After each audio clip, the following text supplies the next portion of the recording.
بسم اللہ الرحمن الرحیم۔ مشترک اور معول کا بیان چل رہا ہے۔ مشترک کا تفصیلی بیان تعریف مثالوں کے ساتھ گزر گیا، اب یہاں سے معول کا بیان کرتے ہیں۔ مشترک کی تعریف میں کہا تھا کہ مشترک وہ لفظ ہے جو بیان کیا گیا ہو، جو وضع کیا گیا ہو دو مختلف معنی یا چند مختلف معنی کے لیے، اور مشترک کا حکم یہ بتایا تھا کہ جب اس کا کوئی ایک معنی مراد ہو کر متعین ہو جائے تو دوسرے معنی کا احتمال ساقط ہو جائے گا، ہے نا؟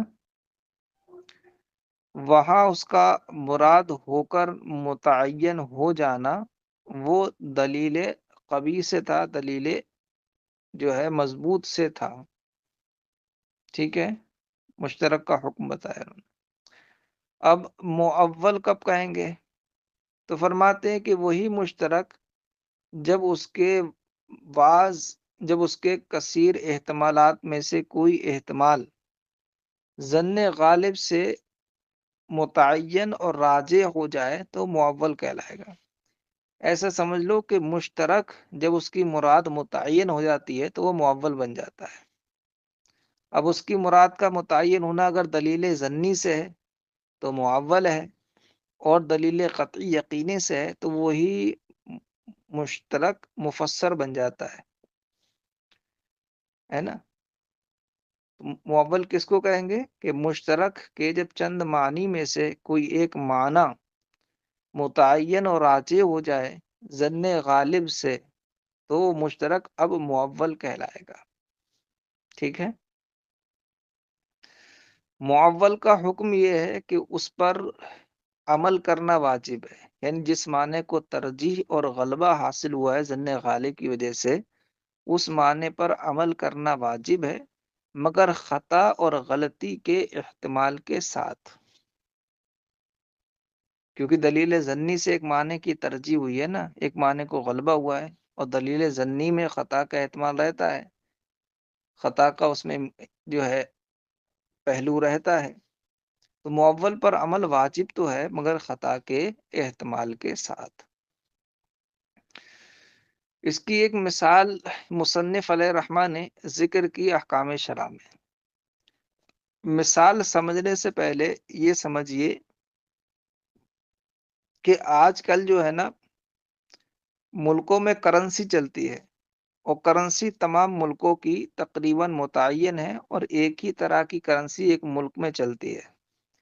جیسے ہندوستان میں کرنسیاں چلتی ہیں سکے کی شکل میں اور کاغذ کے نوٹ کی شکل میں، ان میں مالیت میں کوئی اختلاف نہیں ہے۔ 10 روپے کا چاہے تم نوٹ لے لو یا 10 روپے کا سکہ لے لو، دونوں کی مالیت 10 کی ہے۔ 20 روپے کا چاہے آپ کاغذ کا نوٹ لے لیجئے یا 20 روپے کا آپ سکہ لے لیجئے، مالیت برابر ہے۔ 5 روپے کا کاغذ کا نوٹ لے لیجئے یا 5 کا سکہ لے لیجئے، مالیت برابر ہے۔ تو آج کے زمانے میں جو بھی ملکوں میں کرنسی چلتی ہے، چاہے سکے کی شکل میں چلیں یا نوٹ کی شکل میں چلیں، اس ملک میں اس کرنسی کی جو بھی شکل ہو مگر مالیت برابر ہوتی ہے۔ مگر پہلے ایسا نہیں تھا، پہلے ایک ایک شہر میں کئی کئی طرح کے جو ہے دراہم چلتے تھے، اور وہ دراہم رواج میں بھی مختلف ہوتے تھے، مالیت میں بھی مختلف ہوتے تھے، یعنی کسی درہم کا چلن زیادہ ہے، کسی درہم کا چلن کم ہے، کسی درہم کی مالیت زیادہ ہے، کسی درہم کی مالیت کم ہے۔ وہاں مالیت کا اعتبار ہوتا تھا وزن سے، کیونکہ درہم چاندی کا ہوتا تھا، تو جو درہم زیادہ وزنیلا تھا اس میں مالیت زیادہ ہے کیونکہ زیادہ چاندی ہے اس میں، اور جو درہم ہلکا ہوتا تھا اس میں مالیت کم ہوتی تھی کیونکہ چاندی اس میں کم ہے۔ تو پہلے جو دراہم چلتے تھے وہ ایک ہی شہر میں مختلف قسم کے دراہم چلتے تھے، جن کا چلن بھی مختلف ہوتا تھا، کسی کا کم کسی کا زیادہ، اور مالیت بھی مختلف ہوتی، کسی میں کم کسی میں زیادہ۔ تو اس وقت بے میں زیادہ اس بات کی ضرورت پیش آتی، بلکہ بے میں یہ لازم ہے کہ ثمن اور مبی کو متعین کر دیا جائے۔ اگر ثمن یا مبی میں سے کسی میں بھی جہالت رہ گئی، وہ چیز نامعلوم رہ گئی، تو بے فاسد ہو جائے گی۔ یہ تمہید آپ ذہن میں نشین رکھیے۔ اب مثال سنیے۔ مثال یہ ہے کہ کسی ایسے شہر میں بے کی جہاں مختلف قسم کے درہم رائج تھے، جن کا رواج بھی مختلف اور مالیت بھی مختلف، اور ثمن کو مطلق رکھا۔ مثلا خریدنے والے نے پوچھا کہ یہ کتنے میں دی ہے آپ نے، تو اس نے کہا 5 درہم میں۔ اب درہم کون سا ہے یہ بیان نہیں کیا، مطلق رکھا بھائی نے درہم کو۔ تو فرماتے ہیں کہ وہاں جس درہم کا چلن سب سے زیادہ ہے، یہ بے اسی درہم پر محمول ہوگی، یعنی مشتری کو جو غالب نقد بلد ہے، یعنی جس درہم کا چلن سب سے زیادہ ہے شہر میں، وہی 5 درہم ادا کرنے مشتری پر لازم ہوں گے۔ تو دیکھیے بائے نے تو لفظ درہم مطلق بولا تھا، لفظ درہم بہت سارے دراہم کا احتمال لگتا ہے نا، وہاں جتنے درہم رائج تھے ان سب پر درہم کا اطلاق ہوتا، تو اس لفظ درہم میں تو تمام درہموں کا احتمال تھا، لیکن ایک درہم کے زیادہ چلنے کی وجہ سے، اس کا رواج زیادہ ہونے کی وجہ سے، اور وہ تمام نقود بلد پر غالب ہونے کی وجہ سے وہی مراد ہو کر متعین ہو گیا، کیونکہ جو چیز زیادہ چلتی ہے، جو چیز زیادہ رائج ہوتی ہے، اول وہلا میں ذہن اسی کی طرف جاتا ہے نا۔ جیسے بہت سارے الفاظ ہیں ہمارے یہاں، ان کے بہت سارے معنی ہوتے ہیں، اور کچھ معنی اس میں عرفی ہوتے ہیں۔ جیسے کہ لفظ سالہ ہے، اگر ہم رشتے کے طور پر اس کو بولیں تو بیوی کا بھائی سمجھا جائے گا، اور اگر لڑائی جھگڑے میں یہی لفظ بول دیا جائے تو اس کو گالی سمجھا جاتا ہے۔ کیوں؟ اس لیے کہ لفظ تو ایک ہی ہے، وجہ یہ ہے کہ رشتہ داری میں اس کا غالب معنی بیوی کا بھائی ہے، اور لڑائی جھگڑے کے موقع پر اس کا غالب معنی گالی ہے۔ تو لفظ ایک ہی ہے مگر دو احتمال تھے، اور دونوں احتمال الگ الگ وقت میں متعین بھی رہ گئے، غلبہ استعمال کی وجہ سے، کہ رشتہ داری میں جب استعمال ہوتا ہے تو سالے کا معنی بیوی کا بھائی غالب ہے، اور گالی کے موقع پر یہ لفظ استعمال ہوتا ہے تو اس کا، اور لڑائی کے موقع پر استعمال ہوتا ہے تو اس کا گالی والا معنی غالب اور رائج ہے نا۔ تو اسی غلبہ کی وجہ سے اس کی تعین ہو جاتی ہے۔ تو اسی طرح یہاں مختلف قسم کے سکے دراہم رائج ہیں، تو جس کا رواج زیادہ ہے اس کا استعمال چونکہ غالب ہے، اس غلبہ استعمال کی وجہ سے وہی متعین ہوگا، وہی مشتری کو دینا، بائع کو دینا یہ ضروری ہوگا۔ اور اگر کوئی ایسا شہر ہے جہاں پر دراہم تو مالیت میں مختلف ہیں مگر رواج کسی کا زیادہ نہیں ہے، سب برابر چلتے ہیں، وہاں بائع نے اگر ثمن کو مطلق رکھا کہ 5 درہم میں یہ چیز ہے، تو وہاں بے فاسد ہو جائے گی، کیونکہ وہاں کوئی ایسی چیز ہے نہیں جس سے آپ کسی ایک درہم کو متعین کر سکیں، ایک درہم کے معنی کو راجع قرار دے سکیں، سب کا چلن برابر ہے۔ اور جب آپ کسی بھی درہم کو راجع قرار نہیں دے سکتے، متعین نہیں کر سکتے، تو ثمن جو بنایا تھا آپ نے درہم، وہ مجہول ہو گیا ہے نا، وہ نامعلوم ہو گیا، وہ غیر متعین ہو گیا، وہ غیر راجع ہو گیا، اور جب ثمن بے میں مجہول ہو تو بے فاسد ہوتی ہے، لہذا یہاں بے فاسد ہو جائے گی۔ فرماتے ہیں ثم اذا ترجح بعض وجوہ المشترکی بغالب الرائے یسیر معولا، پھر جب مشترک کے بعض وجوہ، یعنی کوئی وجہ اس کی راجع ہو جائے غالب رائے سے، یعنی ظن غالب سے، یسیر معول، تو وہی مشترک معول بن جائے گا۔ غالب رائے ظن غالب کس چیز سے ہوگا؟ تو وہ یہ ہے کہ قیاس سے ہو جاتا ہے ظن غالب، خبر واحد سے بھی ہو جاتا ہے، اور قرائن سے بھی ہو جاتا ہے، جیسے کہ درہم کا زیادہ چلنا رواج یہ قرینہ ہی تو ہے اس کے مراد ہونے پر، تو قرائن سے بھی کوئی ایک وجہ، کوئی ایک معنی راجع ہو جاتا ہے۔ وحکم المعول وجوب العمل به مع احتمال الخطا،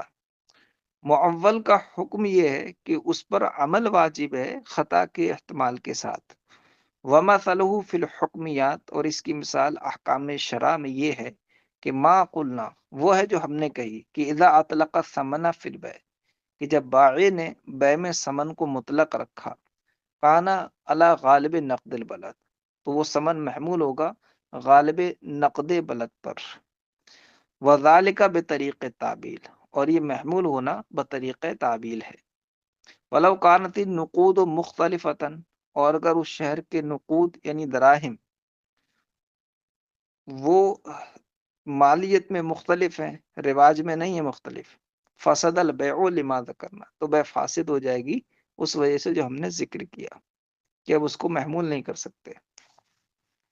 وحمل الاقراء علی الحیض وحمل النکاح فی الآیت علی الوطی وحمل الکنایات حال مذاکرت الطلاق علی الطلاق من هذا القبیل۔ فرماتے ہیں کہ والمطلقات یتربصن بانفسہن ثلاثۃ قروء، تو احناف نے لفظ قروء کو محمول کس پہ کیا ہے؟ حیض پر کیا ہے، کہا کہ 3 حیض عدت ہے عورت کی، ہے نا۔ فرماتے ہیں یہاں لفظ قروء کو حیض پر محمول کرنا یہ بھی معول ہی کی قبیل سے ہے، کیونکہ لفظ حیض طہور، وہ لفظ قروء حیض اور طہور دونوں کے معنی میں مشترک ہے، مگر ہم نے اس کے معنی حیض کو ترجیح دی دلائل کی وجہ سے، لفظ ثلاثہ کے خاص ہونے کے قرینہ کی وجہ سے، کہ لفظ ثلاثہ کا خاص ہونا یہ اس بات پر قرینہ ہے کہ یہاں قروء سے مراد حیض ہے، اس لیے کہ اگر طہر مراد لیں گے تو لفظ ثلاثہ کے خاص جو خاص ہے اس کے موجب پر عمل نہیں ہو پائے گا، تو قروء کو حیض پر محمول کرنا یہ بھی تعویل یعنی معول کی قبیل سے ہے۔ اسی طرح آیت کریمہ فَإِن طَلَّقَهَا فَلَا تَحِلُّ لَهُ مِن بَعْدُ حَتَّى تَنكِحَ زَوْجًا غَيْرَهُ، کہ اگر شوہر تیسری طلاق دے دے تو عورت اس کے لیے حلال نہ ہوگی یہاں تک کہ وہ دوسرے سے نکاح کر لے، تو لفظ تنکیحہ آیا نا، اس کو ہم نے معنی وطی پر محمول کیا کہ تنکیحہ سے مراد یہاں دخول ہے، کہ وہ عورت اس کے لیے حلال نہیں ہوگی یہاں تک کہ دوسرا شوہر اس عورت کے ساتھ دخول کر لے، تو وطی پر ہم نے محمول کیا، یہ بھی جو ہے معول ہی کے قبیل سے ہے کہ وہاں قرینہ موجود ہے۔ نکاح کا معنی اگرچہ عقد بھی آتا ہے، نکاح کا معنی وطی بھی آتا ہے، دونوں میں مشترک ہے نکاح، لیکن معنی وطی کو راجع کرنے پر وہاں قرینہ ہے، وہ قرینہ کیا ہے؟ لفظ زوج، کیونکہ زوج کا اطلاق مرد پر بعد نکاح ہی ہوتا ہے، بعد عقد نکاح ہوتا ہے، تو عقد نکاح کا معنی تو زوج سے ہی مستفاد ہے، تو تنکیحہ سے بھی اگر ہم عقد نکاحی کا معنی لیں گے تب تو معنی کی تکرار ہو جائے گی، تو لفظ زوج کے قرینہ سے ہم نے معنی وطی مراد لیا، تو اس قرینے کی وجہ سے اس معنی کو راجع قرار دیا نا، تو اس لیے یہ بھی معول کی قبیل سے ہے، یعنی یہ معول ہے۔ اسی طرح طلاق کے الفاظ کنایہ جب شوہر مذاکرہ طلاق میں بولے تو وہ جو طلاق پر محمول کیے جاتے ہیں وہ بھی معول کے باب سے ہیں، ہے نا۔ جیسے کہ شوہر نے، عورت طلاق مانگ رہی تھی کہ مجھے طلاق دے دو، مجھے طلاق دے دو، تو مرد نے کہہ دیا کہ میں نے تجھے آزاد کیا، تو اب میں نے تجھے آزاد کیا، اس میں بہت سارے احتمال ہیں، اس میں ایک احتمال یہ بھی ہے کہ میں نے تجھے نکاح سے آزاد کیا یعنی طلاق دے دی، ایک احتمال یہ بھی ہے کہ میں نے تجھے جو ہے ذمہ داریوں سے آزاد کر دیا، ایک احتمال یہ ہے کہ میں نے تجھے اپنے بالادستی سے آزاد کر دیا، بہت سارے احتمالات ہیں، لیکن عورت کا طلاق کا مطالبہ کرنا یہ قرینہ ہے کہ شوہر کا قول کہ میں نے تجھے آزاد کیا اس سے مراد طلاق ہے، کیونکہ طلاق کا ذکر چل رہا تھا نا، تو یہاں نکاح سے آزاد کرنا مراد ہے نہیں طلاق۔ تو اب کنایات کو جو محمول کیا جاتا ہے مذاکرہ طلاق میں طلاق پر، وہ بھی اسی معول کی قبیل سے تعویل کے باب سے ہے۔ وحمل الاقراء علی الحیض وحمل النکاح فی الآیت علی الوطی وحمل الکنایات حال مذاکرۃ الطلاق علی الطلاق من هذا القبیل، اور قروء کو محمول کرنا حیض پر، اور نکاح کو لفظ نکاح کو محمول کرنا آیت میں وطی پر، اور کنایات طلاق کو مذاکرہ طلاق کی حالت میں محمول کرنا طلاق پر، یہ اسی قبیل سے۔ وعلی هذا قلنا الدین المانع من الزکوۃ یصرف الی ایسر المالین قضاء للدین۔ اب اسی پر کہ معول میں کسی ایک معنی کو ترجیح دینے سے پہلے بہت سارے احتمال ہوتے ہیں، اور قیاس کے ذریعے یا خبر واحد کے ذریعے یا قرائن کے ذریعے اس کے کسی ایک احتمال، ایک معنی کو ترجیح دی جاتی ہے۔ کہہ رہے ہیں اسی پر ہم نے کہا کہ وہ دین جو زکوٰۃ سے مانے ہو اس کو ایسر المالین کی طرف پھیرا جائے گا دین کو ادا کرنے کے لیے۔ مسئلے کی تفصیل یہ ہے کہ مثلا ایک شخص ہے جس کے پاس نقد مال، روپے پیسے، سونے چاندی کا بھی نصاب موجود ہے، اس کے پاس مال تجارت کا بھی نصاب موجود ہے، اور اس کے پاس سائمہ جانور کا بھی نصاب موجود ہے۔ 3 نصابوں کا مالک ہے وہ، الگ الگ نصاب، اور اس پر اتنا قرض بھی ہے کہ ایک نصاب پورے قرض میں اس کا ڈوب جائے گا۔ اگر وہ قرض ادا کرے تو پورے ایک نصاب اس کا قرض میں چلا جائے گا۔ تو صاحب نصاب پر اگر قرض ہو تو قرض کو مائنس کرنے کا حکم ہے نا، کہ قرض کو مائنس کر دے، اس کے بعد جتنی رقم بچتی ہے اس کی زکوٰۃ اس پر فرض ہوتی ہے۔ تو اب اس کے پاس 3 مختلف نصاب ہیں، نقد مال کا بھی ہے، مال تجارت کا بھی ہے، سائمہ جانور کا بھی ہے، اور ایک نصاب کے برابر اس پر قرض ہے۔ تو اب رہا یہ کہ اس کے قرض کو کس نصاب سے مائنس کیا جائے گا، نقد والے نصاب سے، مال تجارت کے نصاب سے، یا سائمہ جانور کے نصاب سے؟ تو فرماتے ہیں دیکھیے احتمال تینوں ہیں، کیونکہ قرض تو تینوں سے ادا ہو جائے گا، چاہے نقد دے دے، یا مال تجارت بیچ کر دے دے، یا سائمہ جانور بیچ کر دے دے، قرض تو تینوں سے ادا ہو جائے گا، ہے نا؟ احتمال تینوں کا ہے، لیکن ان میں سے راجح کون سا ہے، قرض کو پھیرا کس نصاب کی طرف جائے گا؟ تو فرماتے ہیں کہ جس سے قرض ادا کرنا آسان ہو، قرض کو اس کی طرف پھیرا جائے گا۔ سب سے زیادہ آسان قرض کی ادائیگی نقد مال کے ذریعے ہے، کیونکہ مال تجارت بھی بیچ کر دینا پڑیں گے پیسے، سائمہ جانور ہے تو وہ بھی بیچ کر ہی دینا پڑیں گے، بیچے گا پھر دے گا، اس میں دشواری ہے، نقد پیسہ اٹھا کے سیدھے دے دے، اس میں کوئی دشواری نہیں، بڑی آسانی ہے۔ تو اس آسانی کا ہونا اس بات کا مقتضی ہے کہ قرض کو پھیرا جائے نقد مال کی طرف، روپے پیسے کی طرف، اور اسی کو اس قرض میں مجرا کر دیے جائے، باقی جو بچتے ہیں مال تجارت اور سائمہ جانور، ان نصابوں کی زکوٰۃ یہ ادا کرے۔ ٹھیک ہے، تو ہم نے یہاں جو نقد پیسہ تھا ادائیگی قرض میں اس کو ترجیح دی اس کے آسان ہونے کی وجہ سے، تو یہ بھی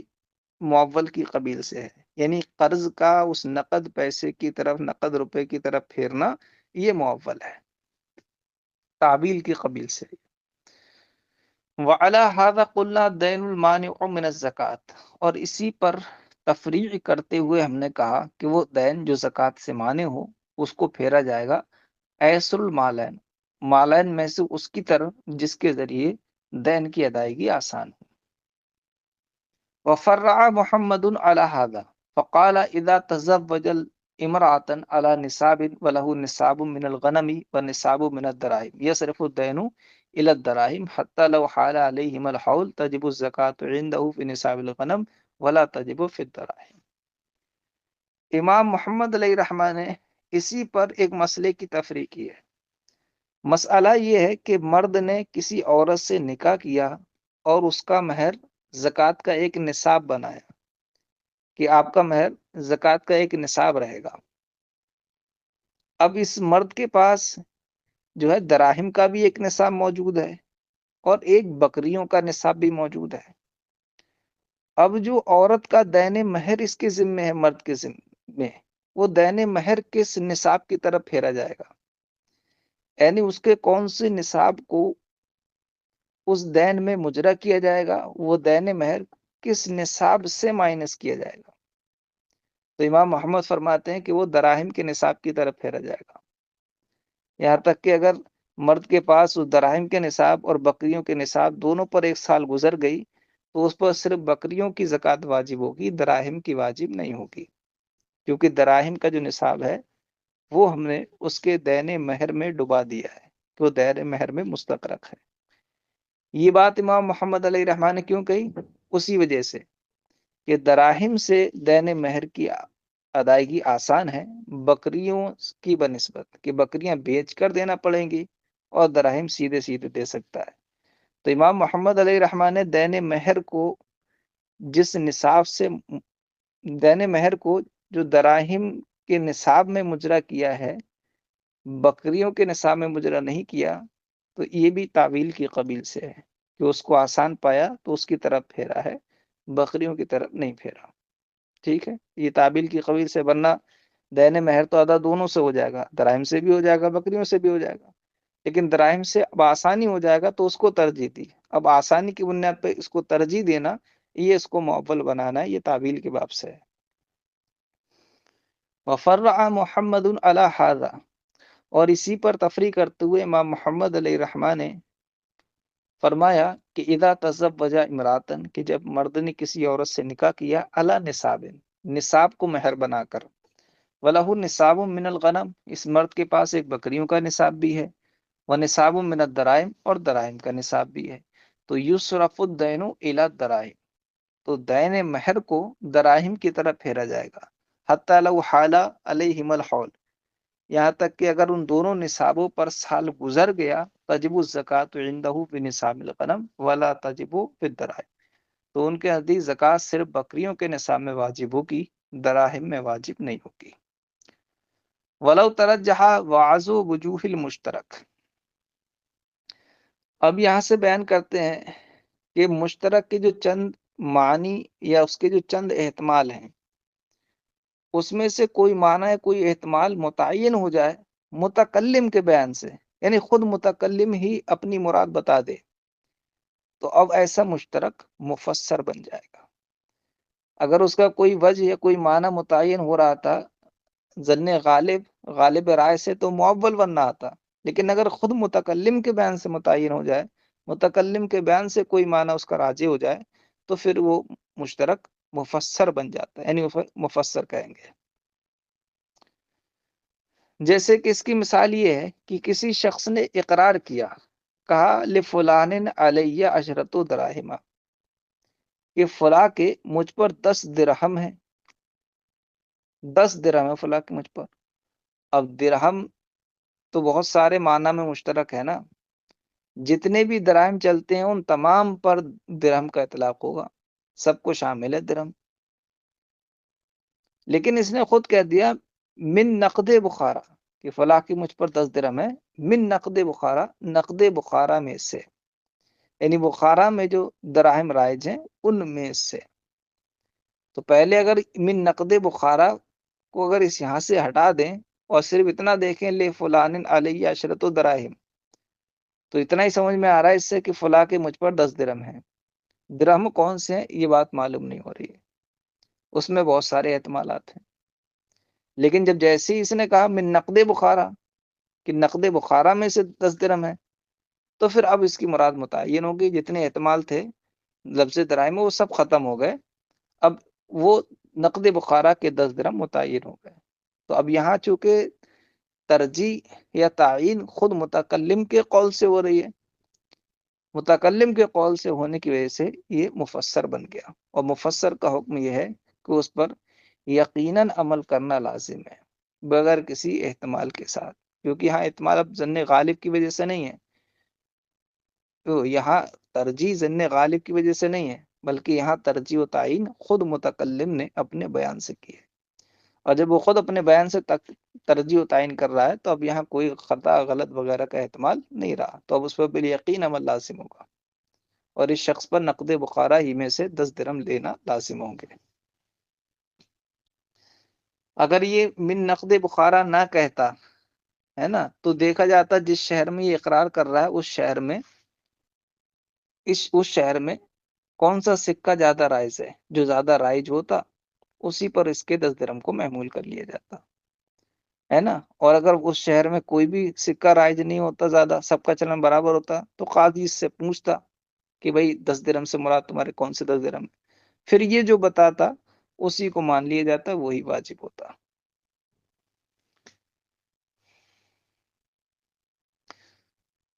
ولو ترجح بعض وجوہ المشترکی ببیان من قبل المتکلم، اور اگر مشترک کے بعض وجوہ یعنی بعض احتمال و معنی راجع ہو جائیں متکلم کی جانب سے آنے والے بیان کے ذریعے کانا مفسر تو مشترک مفسر ہو جائے گا،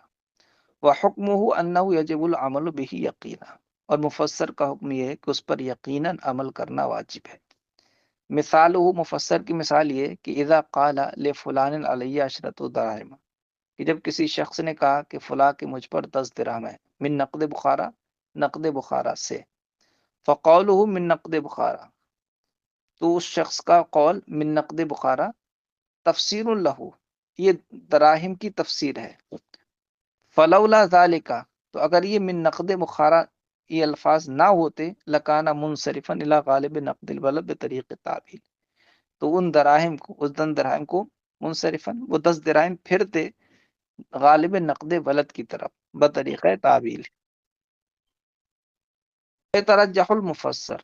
تو مفسر جو ہے وہ معول پر راجع ہے، یعنی مفسر معول سے مضبوط ہے، کیونکہ معول میں ترجیح ظن غالب سے ہوتی ہے اور مفسر میں معنی کی ترجیح بیان متکلم سے ہوتی ہے۔ فیترجح المفسر، لہذا مفسر معول پر راجع ہوگا، فلا یجب نقد البلد، تو یہاں نقد بلد واجب نہیں ہوگا بلکہ نقد بخارا واجب ہوگا۔